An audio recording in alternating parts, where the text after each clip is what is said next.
a good day, Algebra. We are continuing talking about exponent rules for how to simplify these exponent expressions.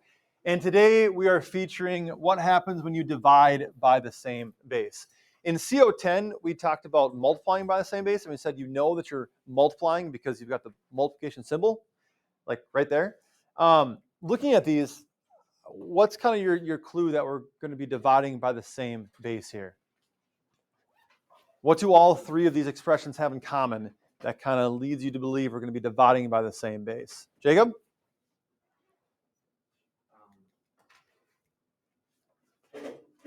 Either your hand was up or you're swatting a fly. I don't know, but you know? Lila? They all have like the division bar? Yeah, they're all fractions, right? And remember that fraction bar means division. So if you see multiplication, you're multiplying by the same base. If you see division, then you're dividing by the same base. It's not like a secret thing. It's fairly obvious as to what's going on here. So just like in CO10, we're going to start with expanded form and take a look at how we simplify these and really what's happening. So 3 to the 5th power is 3 times 3 times 3 times 3 times 3. That's my numerator. And my denominator, I've got a 3 squared, which is 3 times 3. But notice my placement of that 3 times 3. It's intentional. I'm putting it all the way over to the left like that, right? Because what we can do here, you might recall the algebraic rule that anything divided by itself is 1, right? Anything divided by itself is 1.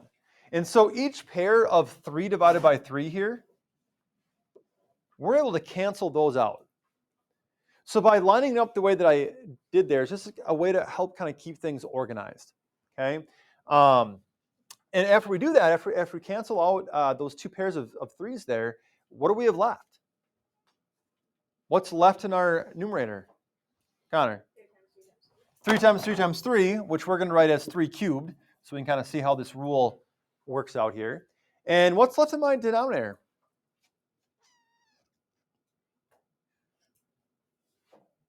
Nothing, right? But not really. What's there, even though we don't have to write it? 1, okay? So if you want to put this over 1, then you can. You wouldn't have to. Leaving it as 3 cubed is just fine. But it's not a 0 here, right? Because each pair of these 3 divided by 3s, they equal 1, not 0. We're not subtracting 3 minus 3. We're canceling it out. And there you go. That's our answer. So you might already be looking at this and kind of seeing how we get from our original expression to our answer. We'll see if what you're thinking holds up as we continue on here. Number 2, 6x to the 4th z squared is a 6 times an x times an x times an x times an x times a z times a z. That's my numerator written out in expanded form. And then my denominator, again, 1, 3, that coefficient of 3, and then x times x. And I'm going to leave a space here so I can line up my z's for the same reason as that first one, is I want to make it very clear, very organized, very obvious what I'm able to cancel out and what I've got left. So let's start with the x's. How many x's can I cancel out from my numerator and my denominator? Lila? 2. This pair and that pair. And I've got two of them left. How many z's can I cancel out from my numerator and my denominator? John? 2. This pair and this pair. I've got one of them left. But now we go to our coefficients, that's 6 and 3. What do you think we can do with that 6 and 3 to simplify this expression? Keeping in mind, remember, this is a fraction, right? What do you think? You would divide them, right? 6/3 or 6 divided by 3, what does that reduce to be? Well, 6 divided by 3 is 2 over 1, right? So we treat the coefficients just like we would a fraction, simplify them as such. So what do we have left? In our numerator, we have a 2 and an x squared. In our denominator, we have just a z, right? Everything else canceled out. We don't have to write the 1 here. Could if we wanted to. We don't have to. But all of our x's are gone. 2 of our 3 z's are gone. all we got left is 1z. So 2x squared over z would be our simplified answer. Third one, 9m to the fourth as our numerator, and then 12m in our denominator. Tell me what I can do here. Written out expanded form, tell me what I can do. Sasha?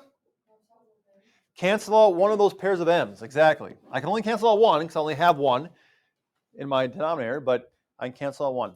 What else? Lauren? Exactly. This time, our coefficients don't divide evenly like 6 divided by 3 did. But we can think about this as the fraction 9/12, because that's what it is, right? So what Lauren said, by dividing by 3, essentially what we're doing here is we're simplifying 9/12 to be 3/4. And we get there by dividing both 9 and 12 by their greatest common factor, 3. Okay? And so then what we're left with, our final expression, we've got a 3 as a coefficient and 3 m's left in our numerator, so 3m cubed. And in our denominator, we only have a 4. Our lone m that we had canceled out, and that 12 was reduced to be a 4. Okay, now, you sleuths. What's our rule for dividing by the same base? What are you noticing? What are you seeing?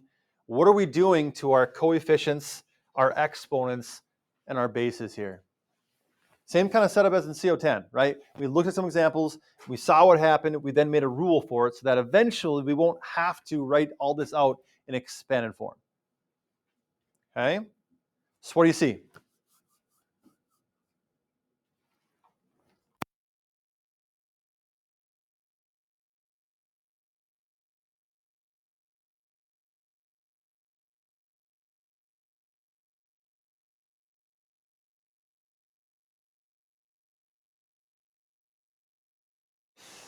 What do you see? Have some time to think about it? Take a look at it? Thank you. Lila? You subtract the exponents. Exponents this time are subtracted, okay? And if you think about what's really going on here, it makes sense, right? Because like in this first one, if we have 2 3's in our denominator, those 2 3's can be canceled out with 2 3's in the numerator. So if we take 2 away from the 5 we have, we're going to be left with 3 of them, which is our answer here, right?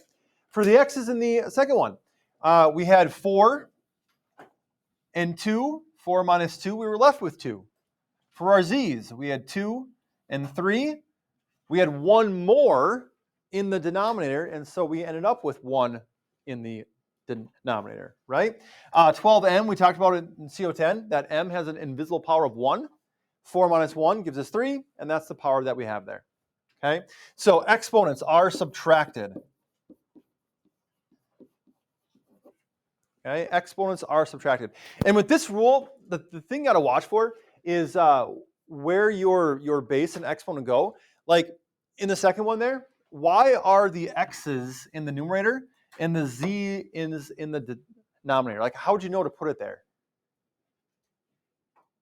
Why wouldn't we put our x squared that we've got left here in the denominator? Or why wouldn't we put the z up in the numerator?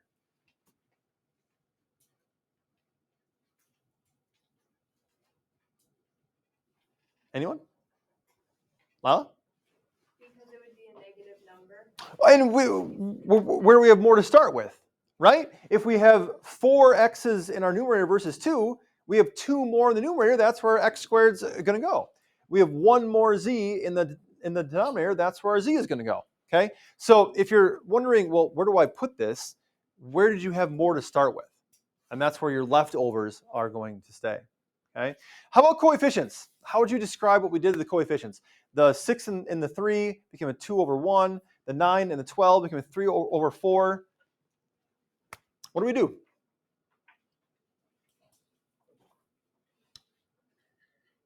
I'll give you a hint. It starts with an S. Sarah? We simplified. Yeah. We treated it as a fraction. Right? 9/12 became 3/4. 6/3 became 2 over 1. Why didn't this 3 change? Right there? If we're simplifying coefficients, why didn't that 3 change?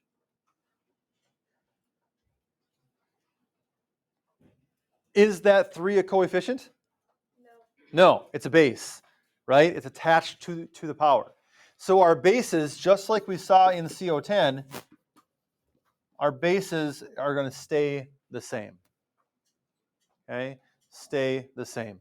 You would not divide 3 and 3 to simplify to be 1, right? And we can see that when we write out expanded form, even though I deleted half of it here.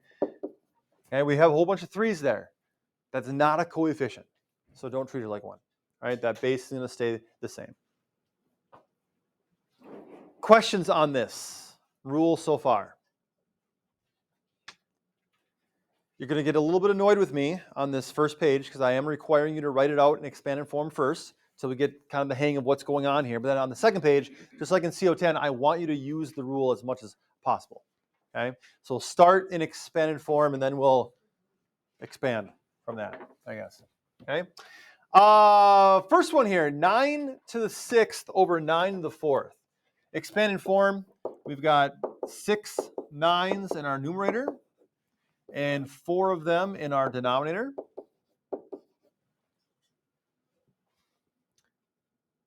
Go ahead and cancel out what you can.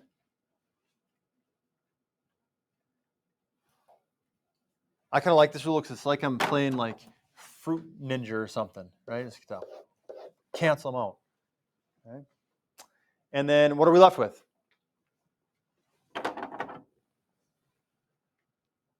Nine squared, right? In our numerator. If you want to write the denominator, then you can. Over 1, you wouldn't have to. Right? But there it is. C to the 5th over c squared. If you're confident in what this would simplify to be, raise your hand and let us know. If you're confident in what this would be, c to the 5th over c squared. Carly? Yeah, good. C times c times c times c times c over c times c. Cancel out those 2 in the denominator. This follows the rule that we've been talking about. We have 3 c's left in our numerator. If you want to put it over 1, you could, but you wouldn't have to. C cubed is just fine by itself. The third one here, 2 to the 8th over 2 cubed. Someone confident in their work. Kira?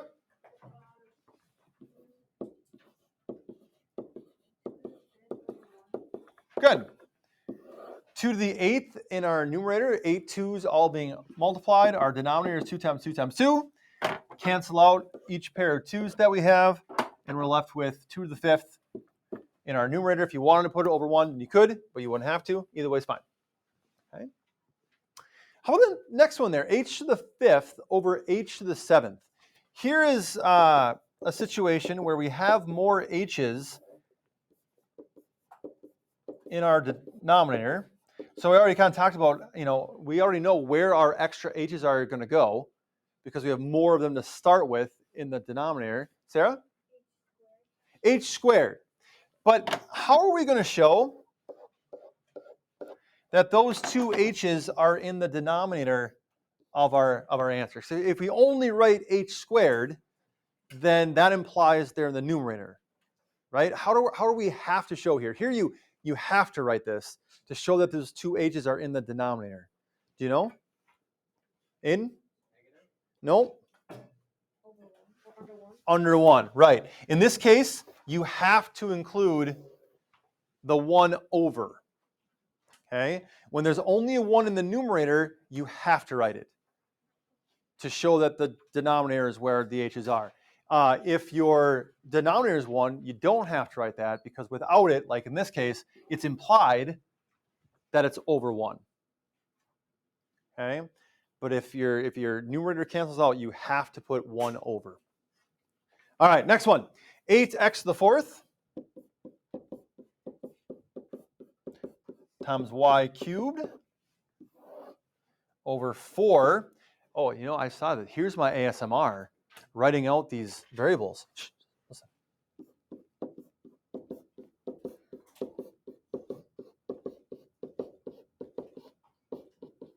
Isn't that soothing? That'd put anybody to sleep. Huh? No? I was going to do an ASMR channel about math, always soothing math recordings, but then someone already has kind of an ASMR math related channel, so I have to find my niche. I have to really find my own special flavor here. But yeah. Anyway, on to the canceling. I've got 4 x's in my numerator I can cancel out, leaving 1 in my denominator. And I've got 3 pairs of y's I can cancel out as well. And my coefficients, 8 over 4, what does that simplify to be?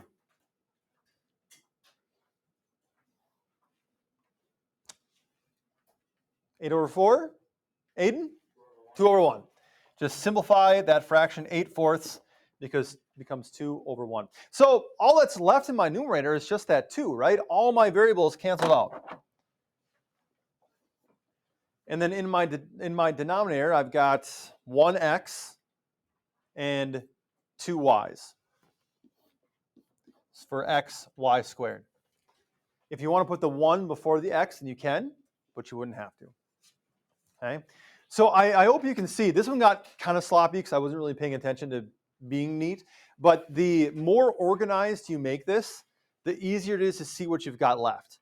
Okay? If you're, making your lines not very straight or too long, or everything's just discombobulated, it can be difficult if you're not using the rule to see what you've got left. So careful with that. Neatness counts here. Lastly, 10 times x times y over y times y times y times y. Kind of line up what I know I'm going to be canceling out here, which is just those 2 y's, that 2 pairs. So what I'm left with, my numerator's got a 10 and an x. My denominator has 2 y's left, y times y, and that is y squared. How are we feeling with this? Okay. When it's written out like this in expanded form, normally kids can look at that and say, okay, yeah, I see what's going on here. But then when it comes time to do the rule, don't forget about this. If you're struggling with the rule, if you have to go back to expanded form, that's okay. That's okay. The reason why we want to be able to use the rule is because I don't want you writing out something like that in expanded form, right? N to the 100th, yeesh. So this is one where you'd want to look at it and say, okay, I've got n to the 100th over n to the 65th. I know those 65 n's in my denominator will cancel out with 65 in my numerator, leaving me with what? And that's where the rule comes in, right? 100 minus 65 is 35. You'll have 35 n's left. And then for the y's, I have 102 in my denominator. Those 61 from the numerator will cancel out with 61 in the denominator. How many do I have left? Well, 102 minus 61 gives us y to the 41st. So obviously the rule is much more efficient here, right? But you have to be able to identify, first of all, what rule am I using? Oh, it's a fraction. I'm dividing by the same base. Okay, cool. My exponents are subtracted. 100 minus 65. I've got more in my numerator, so that's where my n to the 35th is going to go. 102 minus 61 is 41. I've got more y's in my denominator to start with, so that's where my y's are going to go. Okay? Any others on this page that jump out at you is like, yeesh, I want to talk about that before time runs out? Jacob? 4? The one on the left. The 24d to the 5th. Okay, so 24d to the 5th n to the 13th over 20d squared gn. So what I recommend here is kind of, start with each part. I've got those coefficients there, 24 20ths. What does 24 20ths simplify to be? The fraction 24 20ths. Lila? 6/5. Divide both by 4. I've got 6, got a 5. Okay? Now that you've done that, now go to your first like base. D to the 5th over D squared. What's that going to give me? D to the 5th over D squared. What's that going to leave me with? Recognize we're dealing with powers here, right? So you go flip over, you say, okay, exponents, the rule says I subtract. So 5 minus 2 is 3. But where's that D cubed going to go? The numerator, because I had more to start with, right? Then you go to your next base. I've got one lonely G in the numerator. Didn't even circle it, right? One lonely G in the denominator, okay? So there's nothing to cancel out with it in the numerator, so it's just going to stay there. Got no place to go, nothing to cancel out with it. There's nothing I can do. Then you go to your base of n. I've got 13 n's in my numerator, even though it's not written. 1 n in the denominator. How many n's will I have left, and where will they be? Carly? Where? Where? Sorry? On the top, because I had more there to start with, right? 13 minus 1 gives me n to the 12th. Okay? If you look at the third row there, you'll kind of notice that we're combining rules. Yeah, go ahead. Yes. So we're kind of combining rules here in the sense that if you look at this fraction, there's stuff going on. Okay? In our numerator, before we can divide here, we have to take care of what we have in our numerator. 4n to the 5th times negative 12n to the 9th. Seeing that multiplication symbol there, what rule are we using? Multiplying by the same base. Oop, back to CO10. Okay? So in this case, we first have to multiply our coefficients, which gives us negative 48. The powers get added because we have n to the 5th. We're getting 9 more, so that's n to the 14th. Right? Then we move to the denominator. We kind of do the same thing. We have to simplify that first before we can do the whole fraction at once. So our coefficients, negative 9 times 4 is a negative 36. And our exponents get added, 2 plus 4, n to the 6th. And again, what's your clue here that we're multiplying by the same base? It's that rule because you see the multiplication symbol, right? So that's what we're going to be using. Now we've got it as one fraction. Now we can divide it by the same base. We look at our coefficients first. That negative 48 over negative 36, what does that fraction simplify to be? Negative 48 over negative 36. What's that going to, yeah. Good, positive 4/3. Our negative signs cancel out. And then that fraction 48/36, divide both by 12. It's going to simplify to be 4/3. Now we look at our exponents. 14 n's in the numerator, 6 n's in the denominator. How many n's and where? How many n's and where? Sarah? 8 in the numerator. 4n to the 8th over 3. Okay, good. All right, this page, not the very bottom section because we didn't talk about that, but these 12 or however many there are, 9, homework for tomorrow. Okay, CO11 homework for tomorrow, but not this bottom section. That's how you math, folks.